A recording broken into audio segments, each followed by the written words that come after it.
First of all எல்லாருக்கும் wish you happy new year. இந்த 2024 year ஒரு லீப் இயர், அதாவது பிப்ரவரி மந்தில் 29 டேஸ் இருக்கும். இந்த வருஷத்தில் டோட்டலாக 366 நாள் இருக்கும், 366 டேஸ். இதுக்கு முன்னாடி கடைசியாக லீப் இயர் எப்போ வந்துச்சுன்னா 2020 பிப்ரவரி 29th பர்த்டே செலிப்ரேட் பண்ணுறவங்க இந்த வருஷம் பண்ணலாம். இந்தியாவோட former prime minister Morarji Desai அவரோட பர்த்டேவும் பிப்ரவரி 29 தான்.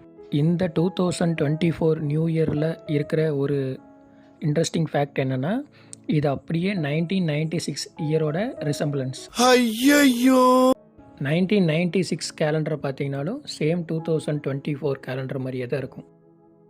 இதுக்கப்புறம் இதே மாதிரி சேம் கேலண்டர் 2052 தான் வரும்.